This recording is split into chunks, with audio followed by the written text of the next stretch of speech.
Bonjour, bonjour. I hope you guys are doing well. I certainly am. You can see into my kitchen there. Give you a more clear view. You see I have bins, boxes, getting ready for my move next week. You guys are going on to your final unit for French. So that means 2 more packets, right? 2 more sequences within the unit. So you had your vocab yesterday. You'll get your first grammar lesson today. And good news is it's an easy one because it's something I've already taught you. We're just expanding on it a tiny bit. And when I say expanding on it, what we're doing is just adding some vocab in. D'accord? So that will be very easy. All right, here is the lesson. It's intransitive verbs, which we've also called verbs of locomotion. And that's how I choose to refer to them. Now, there are 2 other ways that you'll learn to refer to them that you'll hear French professors or other French teachers say as well. Now, let's real quick review what is a verb of locomotion. Well, look at this sentence, which is in the past tense. Elles sont allées au musée. D'accord? Now, that's different from this sentence, which is also in the past tense. Elles ont vu une statue. They saw a statue. Now, the pieces of the past tense are right here. Right? You've got 2 things, a helping verb, on, which is from avoir, and a past participle, which is constructed from the verb, but is no longer the verb itself. That's your verb, your past participles. It's just different. It's its own part of speech, but it's more like an adjective than a verb at this point. So they have seen a statue. Now notice here, there's several things that are different. First of all, the helping verb is no longer on, as it is for most verbs. And you'll be reminded very quickly, hopefully, that these verbs of locomotion, like aller and arriver and a few others that you learned, they use the verb être instead of avoir. So that's the first thing that you have to remember with these verbs. The second thing is that these past participles. Now look at the past participle vu, right? Just vu. That's it. Aller, on the other hand, the past participle is like that, and yet we see it with an E and an S. Why? Well, these verbs, just like adjectives, agree across être. Cool? That's why I say they behave a little bit like adjectives. Now, they don't agree across avoir. However, you're seeing être here, and you're going to have agreement. Cool? So you're going to make agreement of the past participle with the subject in number and gender. So adding an E if it's feminine, adding an S if it is plural. Now, the other thing that I've underlined here is that these verbs, they never take nouns after them. You can say she saw a statue, right? That's a noun. However, you can't say she went a statue. You can't say she arrived a statue. In French, you can't even say she entered. Let's say we're talking about the Statue of Liberty. You cannot say she entered the statue. Instead, in French, you have to say she entered into the statue. Elle est entrée dans la statue de la liberté, right? So you can only follow these with prepositions. Only use prepositions to follow verb phrases, never nouns. D'accord? So those are the 3 big things you have to know when it comes to these verbs. The second big thing you have to know is the verbs themselves. So you'll be tested on this extensively next year. So make sure you really, really study this and commit this to memory. I usually give during this unit several in-class quizzes to make sure you memorize these verbs because they come up again and again. Whenever you have to do the past tense, these verbs will be mixed in there, and you'll have to know, wait, is this one of the verbs of locomotion? So memorizing these verbs is important. Now, there are 9 ER verbs total. So some of them you've seen before. Some of them are going to be a little bit new to you. But you've got them all here, so make sure you read through them. D'accord? Make sure you commit what they mean to memory, and then you see the past participles. Now, these are all regular ER verbs, so that's easy. But you've got aller, arriver, which you know already. Entrer, monter and passer, those have stars next to them because there's a tiny little difference that you'll learn in a later lesson, with monter and passer. Rentrer, to return or to go back into. It can also mean to go home, so just be aware of that. Rester, to stay. Retourner, to turn around or to turn back, or voilà. Tomber, to fall, and that one you'll see in the examples is can be strange when you want to say like to fall down something. You've got descendre as an RE verb, which is regular, so you change it to you, descendu, right? You've got partir, okay, and that's a regular IR verb, and sortir, which is a regular IR verb as well, so they end in I at the end, parti and sorti for their past participles. Je suis sorti avec mes amis. I went out with my friends. And then you've got a few irregular past participles, right? Devenir, revenir, venir, naître, and mourir. I think you had these last three on the last lesson, venir, naître, and mourir. So you should know venu, né, and mort. Now we're adding devenir, to become, and revenir, to come back. And they're constructed from venir, so you just add de and re to them, devenu and revenu. And so that's fairly easy.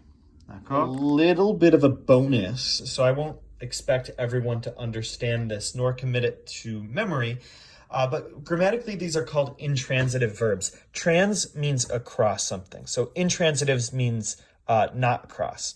Well, that means that they're not followed by an object. That's what I was saying up there, that you don't follow them with a noun. Intransitive means no noun across the verb. No noun trans the verb. Okay, so you've got the subject, then you've got the verb. You'll never have a noun right after an intransitive verb. Okay. Now, semantically, which means in terms of what they mean, they are all locomotive verbs, meaning verbs of self-displacement. So the movement of this, now this is where it gets a little bit complicated. The reason that the past participles agree is because you're describing your own action. So the movement of the subject changes the subject's position in the world.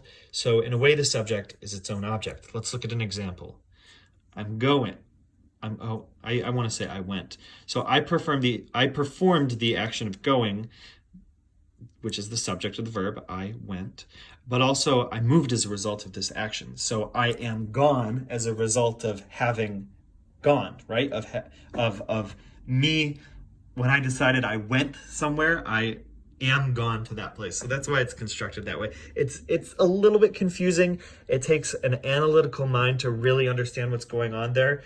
But if you're curious about that, reach out to me and I'll explain it with a few examples until you get it. Usually that's the sort of thing that takes an interactive, like you're talking to me, like, wait.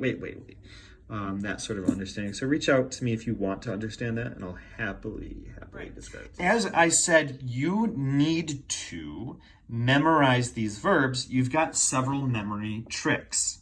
D'accord? My favorite one, just because I'm someone who, my memory is very good with music and with rhythm. I like the song. So there's a song, and it goes through and it uses all the past participles, and it starts with je suis. So if you say je suis at the beginning, you know, oh yeah, I'm using être. That's je suis. And then you've got all of them as past participles. So for example, venir, you're not going to be tempted to say je suis venir. You know it's je suis venu because you have venu right in the song. So this is how the song goes. Je suis allé, passé, arrivé, venu, revenu, devenu, entré, rentré, descendu, retourné, resté, monté, parti, sorti, tombé, né, mort. You gotta say mort like ugly at the end. So it's really fun to do as a class, and I'm sad I don't get to see you guys. But you can sing it to your parents and annoy them for hours with it. You're welcome, parents. So I'll do it one more time. it's also fun to because it's hard to do the last part quickly. It's fun to speed up and do it more and more quickly. So try doing that as well as a way to train yourself. So you got je suis allé, passé, arrivé, venu, revenu, devenu, entré, rentré, descendu, retourné, resté, monté, parti, sorti, tombé, né, mort. So voila, that's your first memory trick. All right, second memory trick is called la maison d'être. So it's a visualization.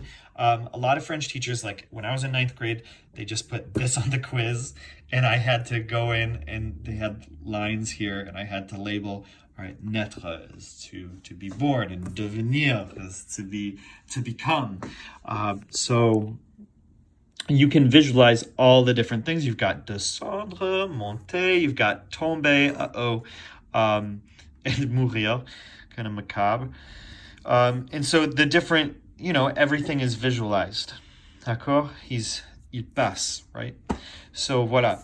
The third, and probably the most widespread memory trick that French teachers will use and what French professors will probably call these instead of locomotive verbs or intransitive verbs, they'll call them Vandertramp verbs, because you've got the acronym Dr. Mrs. P. Vandertramp, right? So Dr. Mrs. P. Vandertramp, she, all the letters correspond to one of the things. Just a quick thing to help you remember. I like to, when I write this out, so you'll see on quizzes, we'll put devenir and revenir. Or I'm sorry, we'll put all right. I will put devenir and revenir as D and R because those go together. They rhyme a little bit, right? And there are 4 R's in here to remember, so those are all kind of spread out. There are 2 P's. I like to think passé is this one because you pass to the next word. Sometimes you'll see a double P at the end. I like mourir and partir together since you've got 2 M's and 2 P's because when you die, you leave this world. And I like to put entrer and rentrer together to go into and to go back into or to go home. Cool. So just some ideas. I also like to put venir and aller together since you have 2 A's, both aller and arriver. So you've got venir and aller, which is to come and go. So I try and do it in a way that makes sense to me. And since you will have to have these verbs memorized next year, you want to make sure you just write out Dr. Mrs. P. Vandertramp several times and quiz yourself. Cool. Sing the song, and then 2 days later, sing the song a bunch of times, then 2 days later, see if you can remember it again. And if not, pull it back out. Cool. Make sure you use those memory tricks. Part of the importance of learning French is learning how to learn, knowing how you learn best, and then putting it into action. That's how you train your brain. French is one of the best subjects to train your brain to be more versatile, to be able to hold more information, and to help you learn in not only French, but other subjects that are very important for the rest of your life. So you're going to see this is going to look a little bit different, but I'll keep this example first. So you have to, and I didn't even put the directions in, so I'll fix that before I put it out too. So you've got aller in parentheses. They want you to put aller I want you to put aller in the past tense, right? So you've got je, and notice that I put a little feminine symbol next to je. Look for those feminine symbols. If you don't see feminine or masculine, that means you should be able to tell by the subject itself or by the context of the sentence, whether it's feminine or masculine. Also, it gives you the little translation as usual. So if you want to say, I went to Paris, you've got je. Make sure you use être as your helping verb. Je suis, and then I gave you the easiest example here. Aller, right? However, that's your past participle. We drop er and add a, or accent aigu, or crown D, whatever you want to call it. And then we got to add an e because across être, right? Past participles agree, just like adjectives agree across être. Cool. Cool. So that's what you're doing in this section. I figured out how to turn the video. I'm very excited about that.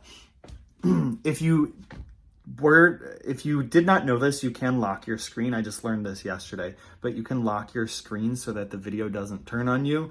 That way you can watch it right side up. I know it wasn't ideal, but glad that I finally figured out how to turn it. Turns out I had to import one by one each segment. But so this is a great opportunity for you guys to learn how to learn.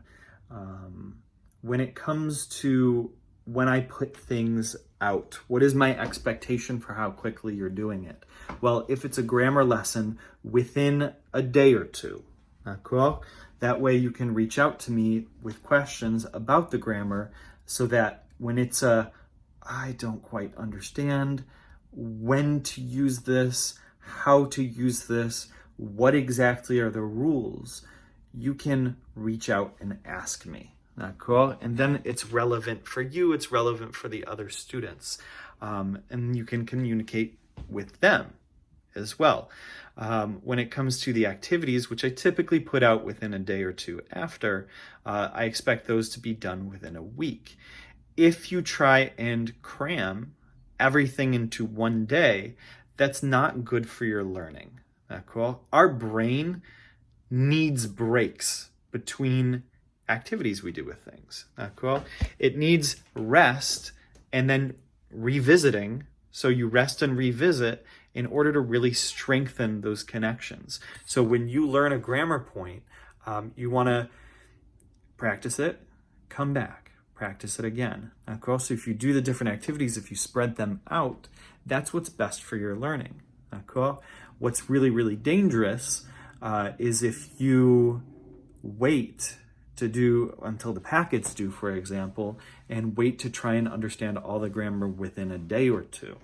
Cool. Our brains don't work like that. Incoming information, if we have too much, if we have an overload, we trim and we just retain the most important parts, which means there could be holes in our understanding, right? So you don't want that for yourself. This is, again, a really good opportunity for you to help yourself learn how to learn.